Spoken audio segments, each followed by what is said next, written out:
At first glance, it looks like nothing, a vast sheet of ice, silent, empty, frozen in time, but beneath that ice lies one of the most strategically important territories on Earth. An island so valuable that global powers have competed for influence over it for decades. An island the United States once tried to buy. An island that holds rare minerals, military advantage, and access to a rapidly changing Arctic. This is Greenland, and despite its frozen appearance, it may shape the future balance of global power. Greenland is the world's largest island that is not a continent. It is geographically part of North America, but politically, it is an autonomous territory under the Kingdom of Denmark. Its population is small, just over 50,000 people. Most live along the coastline, where the ice gives way to rocky shores and Arctic waters. Nearly 80% of the island is covered by a massive ice sheet, one of the largest on Earth. For centuries, Greenland seemed isolated from global power struggles. But that perception was never entirely true, because in geopolitics, location is everything. And Greenland sits in one of the most important locations on the planet. During World War II, Greenland's location suddenly became critical.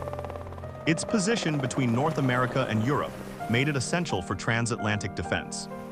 The United States established military bases there to prevent Nazi Germany from gaining control of the Arctic approach. After the war ended, the strategic importance of Greenland did not disappear. It increased. In 1946, the United States quietly offered to purchase Greenland from Denmark. The offer was declined.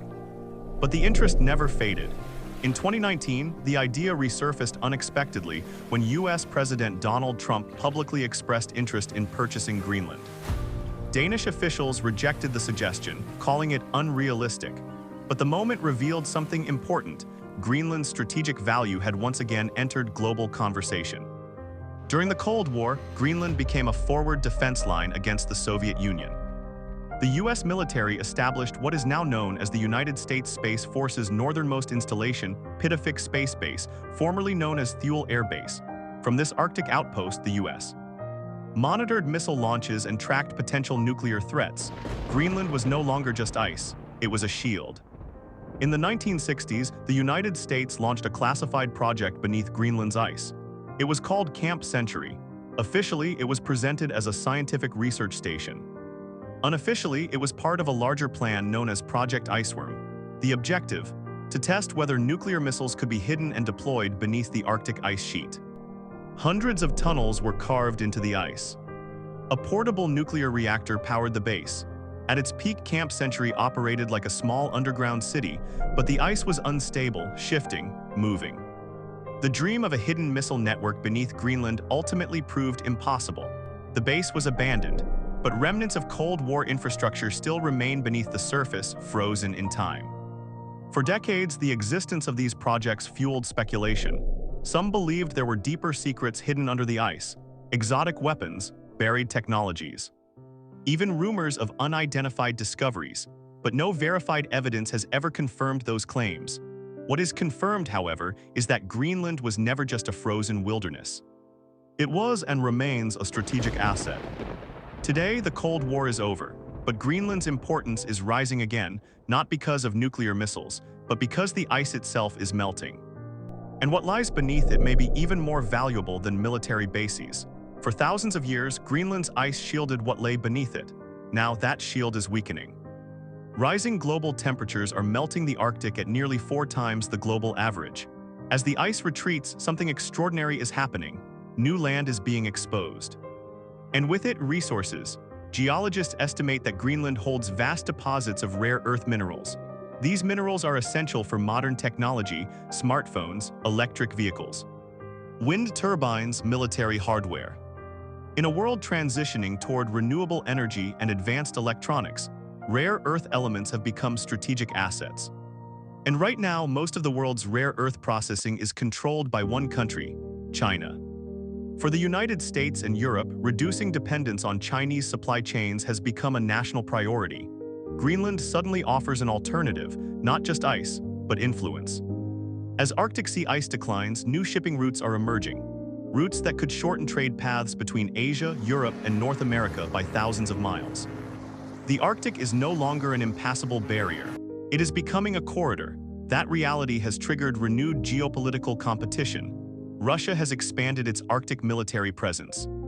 China has declared itself a near-Arctic state and invested in polar infrastructure, and the United States has strengthened its Arctic defense strategy. In this emerging competition, Greenland is not peripheral. It is central, its airspace, its coastline, its proximity to North America. In strategic terms, Greenland sits at the gateway to the Arctic. Whoever maintains influence there gains leverage over one of the planet's fastest-changing regions. But Greenland is not an empty chessboard. It is home to the Inuit majority population. Over the past decades, Greenland has gained increasing autonomy from Denmark. In 2009, a self-government act expanded its powers significantly. Today, Greenland controls most of its internal affairs. But Denmark still manages foreign policy and defense. And that raises a question: what if Greenland chooses full independence? Independence would mean control over its own mineral wealth, its own international agreements, its own geopolitical direction. Yet economic reality complicates that vision. Denmark provides substantial annual subsidies to Greenland's economy. Breaking away would require new revenue streams, which brings us back to mining, back to foreign investment, back to global powers. The future of Greenland may depend on whether it can balance economic opportunity with political autonomy. Whenever powerful governments operate in remote, restricted regions, speculation follows. Greenland's Cold War tunnels, abandoned nuclear infrastructure, military secrecy. Over time, online rumors began to circulate, claims of hidden discoveries beneath the ice, stories suggesting unidentified structures detected by satellite imagery, whispers of extraterrestrial findings concealed from the public. But there is no verified scientific or governmental evidence supporting such claims. Most experts attribute these theories to a combination of historical secrecy and the natural human tendency to fill information gaps with imagination. The Arctic is vast, isolated, difficult to access, and mystery thrives in isolation. The real story of Greenland's importance is not science fiction. It is a strategy, resources, geography, power. Greenland may appear silent, but beneath its ice, history has already been written, and the next chapter is unfolding now. Climate change is accelerating, the Arctic is transforming. Global supply chains are shifting, military strategies are adapting. If Greenland gains full independence, it could redefine its role on the world stage. If foreign investment intensifies, it could become an economic battleground. If Arctic tensions escalate, it could once again serve as a frontline buffer between great powers. The world is watching. Quietly, carefully, because in geopolitics, the most valuable territories are not always the most populated. They are the ones positioned at the crossroads of power. Greenland is no longer just ice. It is leverage, it is an opportunity, it is a risk. And as the Arctic warms, the competition beneath the silence may only grow louder. Cinematic closing for centuries, Greenland seemed frozen in time. Ignored, overlooked, untouched, but history rarely leaves strategic locations untouched forever. Empires rise, rivalries shift, technology evolves, and ice melts. The question is no longer whether Greenland matters. The question is who will shape its future. And whether this frozen island will remain a quiet territory or become the center of the next global power struggle. Rare earth elements are not actually rare, but economically viable deposits are rare. Greenland contains some of the largest untapped deposits outside of China.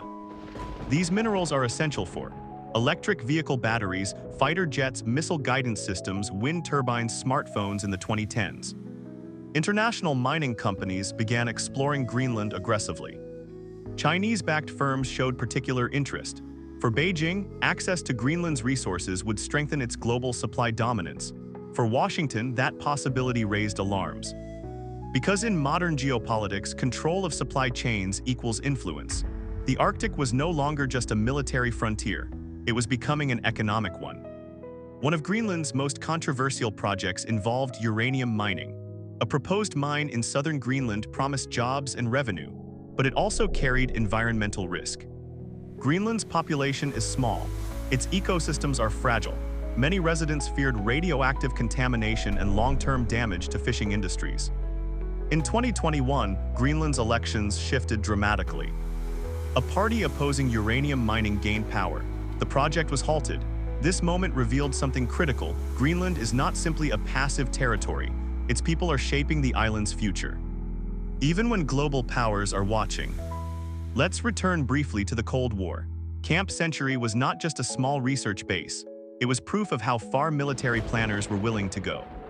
Project Iceworm envisioned a vast network of tunnels stretching thousands of miles beneath the ice, hundreds of mobile missile launch sites, hidden, protected, undetectable. The plan ultimately failed because engineers underestimated the movement of the ice sheet.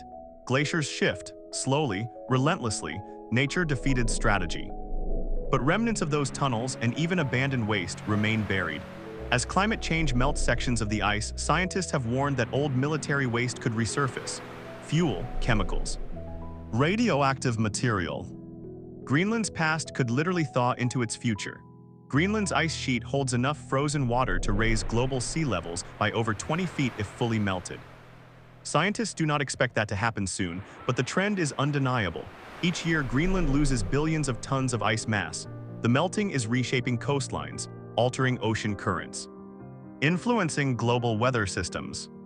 Ironically, the same melting that threatens the planet also increases Greenland's accessibility. More open water, longer shipping seasons, easier access to mineral sites. Climate change is both danger and opportunity, and that dual reality makes Greenland even more strategically complex. Russia controls vast Arctic territory and has modernized its northern military bases. China has invested in Arctic research stations and shipping ambitions. The United States views Arctic dominance as essential to national security. Greenland sits between these interests. While Denmark formally manages defense policy, American military presence remains significant, and any major Chinese investment in Greenland immediately triggers diplomatic concern in Washington. This is not theoretical tension. It is an active strategic calculation. Greenland's independence movement is not loud, but it is persistent. Many Greenlanders envision a future free from Danish subsidies, but economic self-sufficiency requires revenue. Mining could provide it, tourism could expand, new Arctic shipping taxes could help. But each choice carries risk. Foreign investors bring capital, they also bring influence. Independence could strengthen Greenland's voice or expose it to pressure from larger powers. In a region where giants compete, small nations must navigate carefully. For centuries, Greenland was defined by isolation. Ice protected it, distance shielded it, but isolation is fading. Satellites map every inch. Nations calculate its mineral value. Military planners monitor its skies. Climate scientists track its ice loss, and global powers quietly measure their next moves. There are no confirmed alien bases beneath Greenland's surface, no verified hidden civilizations, but there is something equally powerful beneath the ice: leverage, geography, resources, position. And in geopolitics, position can determine the future of continents. Greenland may appear silent, but silence in strategic locations rarely lasts. As the Arctic transforms, so does the balance of power. The frozen island at the top of the world is no longer forgotten. It is being watched, measured, and quietly contested. The real mystery is not what lies under Greenland's ice. The real mystery is who will shape what comes next. The world is changing. Subscribe to stay informed. Thank you.